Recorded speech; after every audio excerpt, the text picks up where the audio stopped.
Well done, so Kenny with him. Pickett. And he looks sharper than Jalen Hurts. That doesn't mean he's better than Jalen Hurts, people.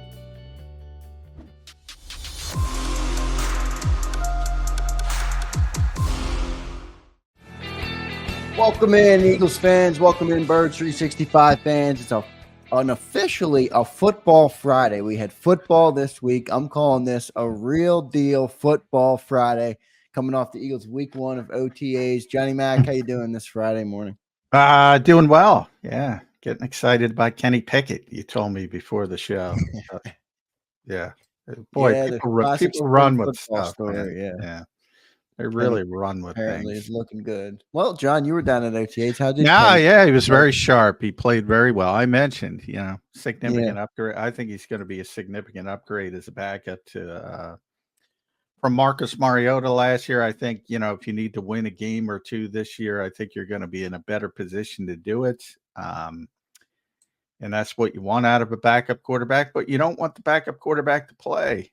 And I think, my buddy Ed Kratz wrote about it. Evidently, his quarterback coach picked it up and a bunch of other people picked it up. He was sharp. He was sharper than Jalen Hurts. But again, I don't get the whole philosophy that the quarterback is basically on the field by himself. And everybody boils it down to quarterback and quarter. He's playing with the second team. Jalen Hurts is playing with the first team and against the first team defense. And he doesn't have first team receivers because Devontae Smith's not there. AJ's the only one there. And AJ is having limited reps on top of that. And you got the Joseph Nadas of the world. And, Paris Campbell looked pretty good as well, maybe because of who he was measured up against as far as the Eagles' backup receivers at the current time. And we'll talk about John Ross in a little bit. Yeah. But I mean, it's exhausting. Insert name of quarterback. It could be, Justin Herbert. Oh, you can't win.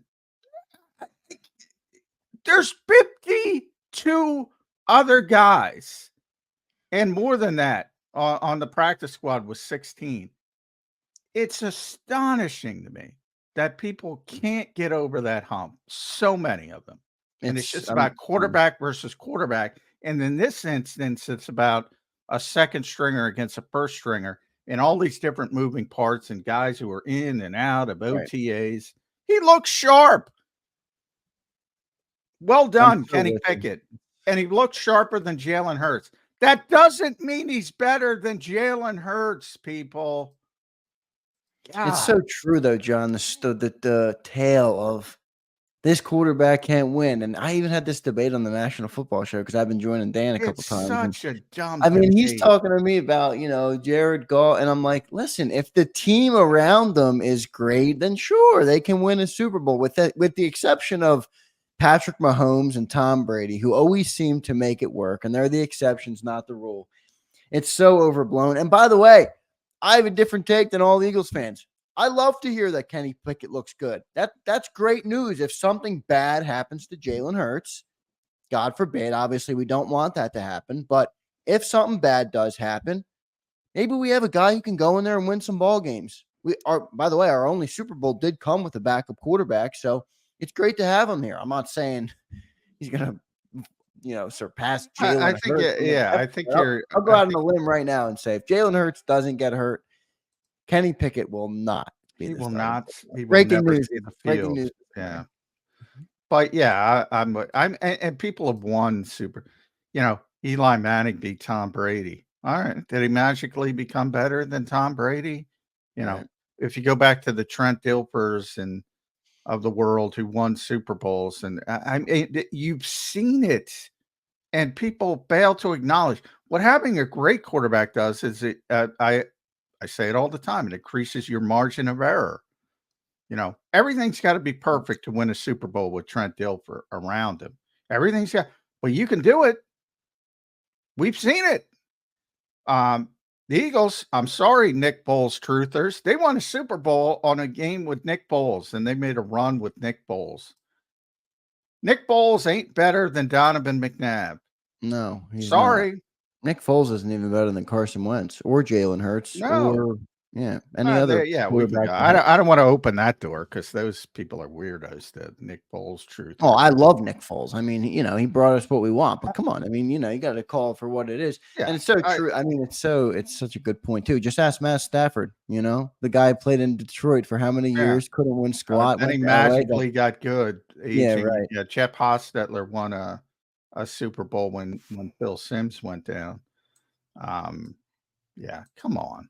You gotta be able to have some contextual awareness of it's not just quarterback versus quarterback. If it were, this show wouldn't exist. We wouldn't have to play the season. All right, Kansas City, you win again. Yeah, right. Until the decline starts for Patrick Mahomes. Are they going to win? They might win again, and they have a greater margin of error. But I guarantee when Patrick Mahomes' career is done, whenever it's done, he's going to lose his final game more than he wins his final game.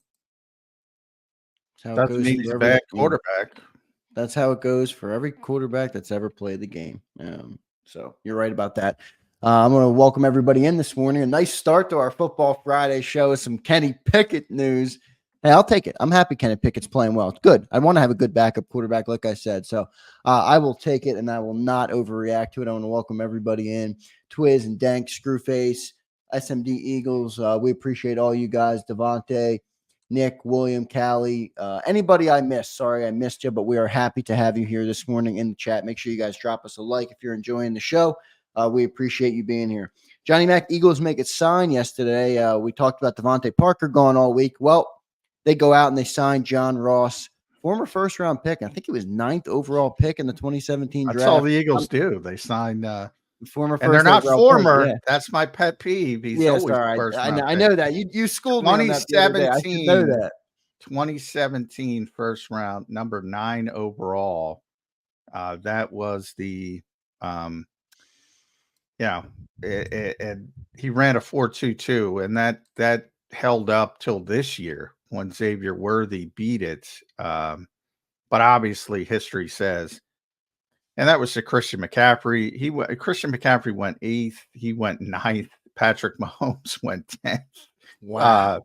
So that's the sort of, and if you think about the 3 players after Patrick Mahomes, Marshawn Lattimore has been one of the best cover corners in the NFL when healthy. Deshaun Watson, we know his history, but was certainly looking like a superstar before all the off the field trouble. 12? Is that where he went? 12th? Yeah, he was 12th.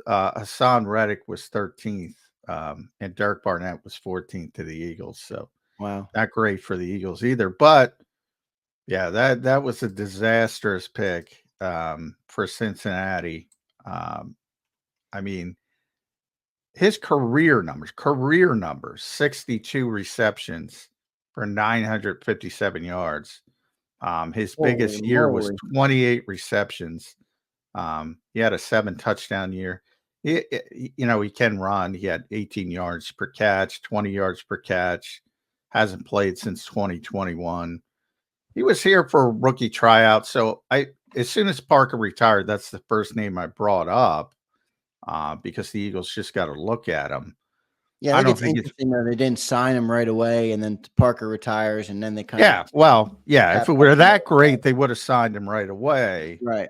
But after Parker retired, so I don't think it's going to be all that relevant long term. 600 yards in his career, John? Is that it? 957, 62 receptions for 957, almost a Devontae Parker had almost 6,000 total yards at least. I mean, 900 yards is not a lot for a guy drafted in 2017. By the way, in the first round, so he definitely had his share of chances.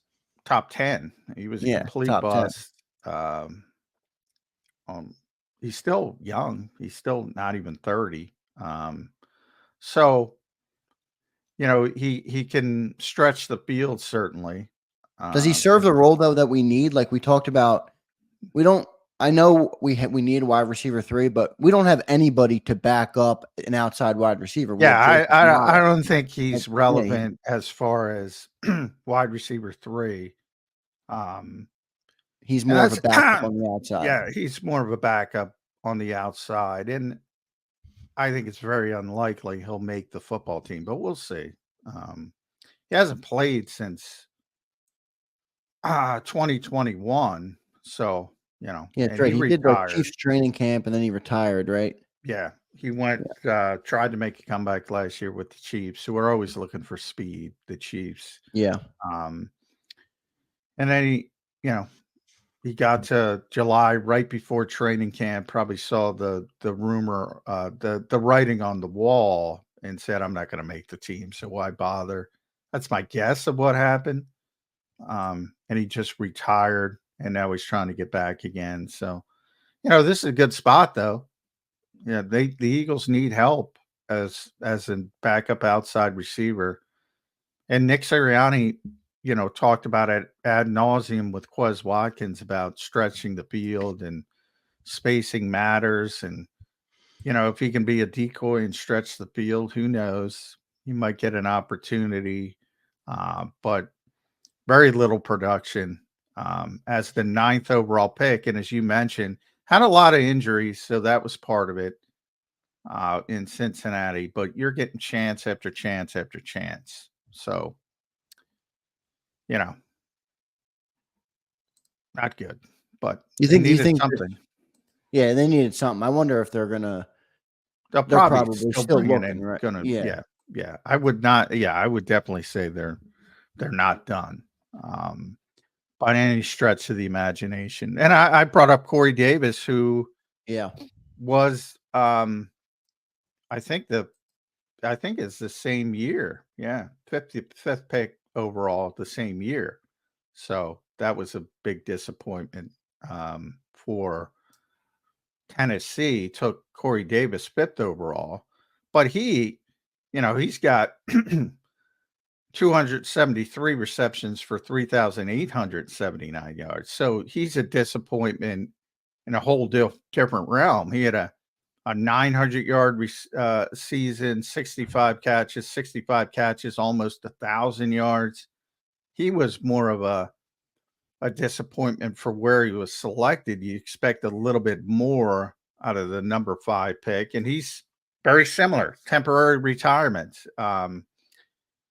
He retired with the Jets and, applied for reinstatement. So that's a name I keep an eye on. He hasn't signed with anybody yet. He's only 29. And that guy, I think if there's anything left, he can play a little bit.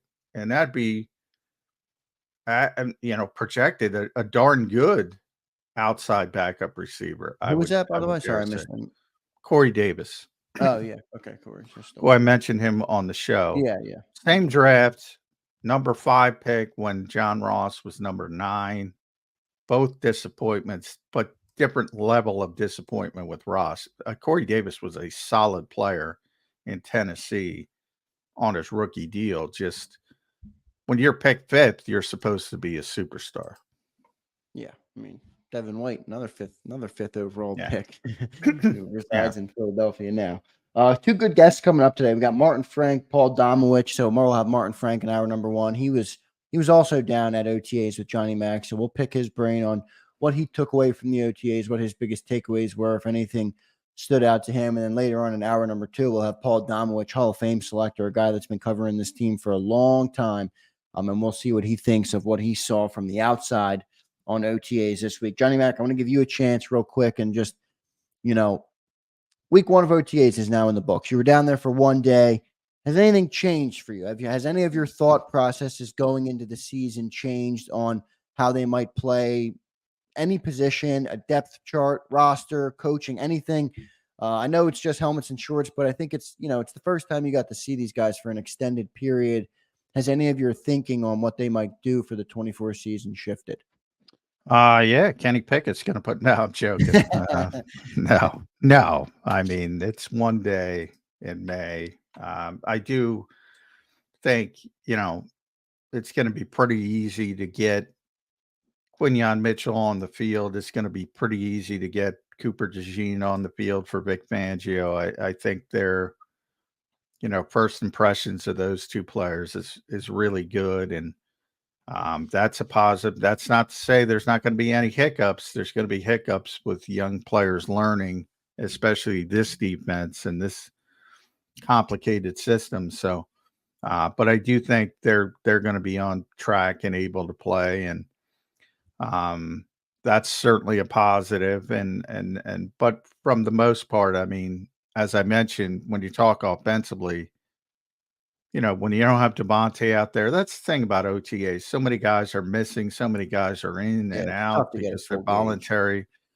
It's more about just looking at the younger players and how quickly they can assimilate and how quickly they can pick up the new systems that they're been dropped into offensively or defensively. For the veteran players, you kind of default to the fact that they're veterans, and it's more about how they perform in training camp. And understand this as you talk, there's so many first round picks on the Eagles now. But a lot of them were failures in their original situations. And those are the kind of players you got to keep a tab on and see, all right, do they have anything left? Are they going to be helpful? What went on? Can they reboot their careers? Things like that. Most notably Saquon Barkley and Devin White, offense, defense. But that'll come in July and August and see what's left and see how they're going to utilize these guys. Yeah, so good stuff. And I did see a tweet that you retweeted from our friend Clay Harbor.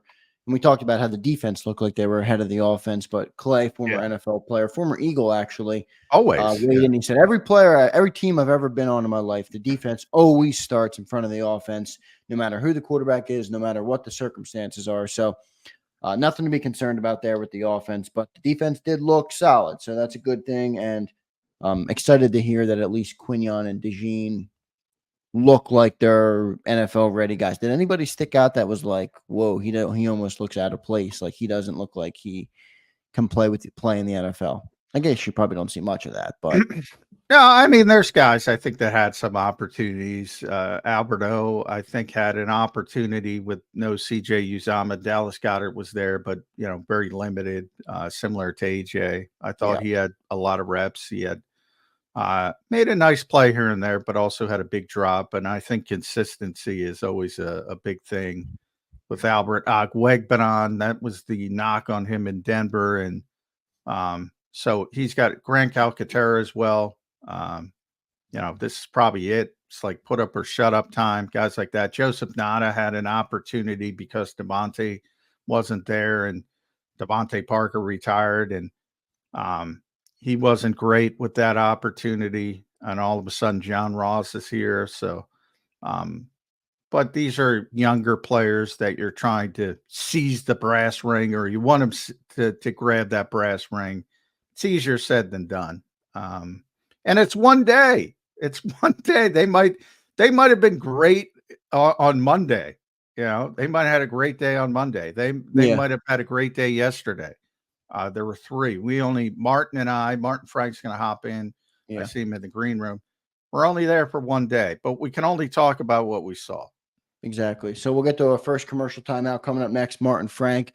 Martin does great work covering the Eagles for the Delaware News Journal, and you can read him at Delaware Online. So we'll take our first commercial break. We'll come back.